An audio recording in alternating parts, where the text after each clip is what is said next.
Pourquoi, comment, où, quand? To be or not to be? Fromage ou dessert? Oh, c'est vrai que je me pose trop de questions, hein. Mais bon, je trouve toutes les réponses. Bah, enfin presque.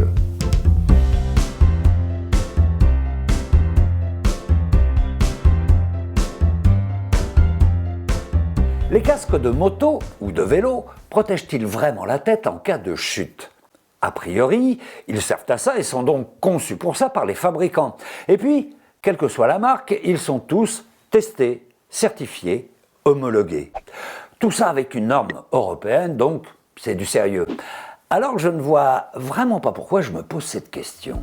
Oui, mais imaginons que la norme ne soit pas aux normes. Enfin, ce que je veux dire, c'est qu'une norme peut être un peu dépassée par rapport aux dernières avancées scientifiques. Donc finalement, cette norme ne permet plus d'être certain que les casques sont vraiment protecteurs en toutes circonstances. Vous me suivez ? En fait, avant d'être commercialisé, un modèle de casque est soumis à des crash tests, comme ici. Ça secoue un peu et cela permet de voir comment se comporte le casque et donc quel sera l'impact sur le cerveau en cas de chute. Le problème, c'est qu'on étudie seulement les chocs en angle droit, comme ça ou comme ça. Mais on n'observe pas les chocs obliques, comme ça. Or, ce sont eux qui posent le plus de problèmes. Vous allez comprendre. Notre cerveau est un organe gélatineux qui se comporte un peu comme l'eau et les flocons dans cette boule. Si on l'agite comme ça, ou comme ça, il ne se passe rien ou pas grand-chose. En fait, notre cerveau supporte plutôt bien les forces de compression, jusqu'à un certain point bien sûr. Mais si on l'incline d'un côté et de l'autre, là, tout part en vrille, notre cerveau supporte beaucoup moins bien les forces de cisaillement. Ce sont donc les chocs obliques entraînant une mise en rotation de la tête qui causent le plus de dégâts.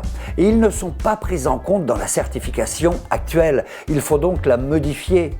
En attendant, le laboratoire eCube de l'Université de Strasbourg a réalisé ces tests. Il s'agit d'un labo spécialisé dans la biomécanique des chocs. Et ici, les casques sont évalués dans des situations plus réalistes. Avec une enclume inclinée, on peut reproduire des chocs obliques qui provoquent une mise en rotation de la tête. Des modèles numériques permettent ensuite de mesurer les contraintes subies par le casque et le cerveau. On peut donc déterminer les casques qui protégeront le mieux des chocs les plus dangereux, des chocs qui peuvent entraîner des lésions cérébrales, voire la mort. Et les résultats sont visibles sur ce site, certimove.com. Alors plusieurs dizaines de casques de moto et de vélo ont été testés et ont reçu une note de 1 à 5 étoiles. Aucun n'a obtenu la note maximale et ce ne sont pas forcément les plus chers qui sont les mieux notés, comme quoi le prix n'est pas un critère. Alors l'objectif maintenant, c'est de faire évoluer la norme et de donner aux fabricants des outils pour qu'ils améliorent la conception de leurs casques.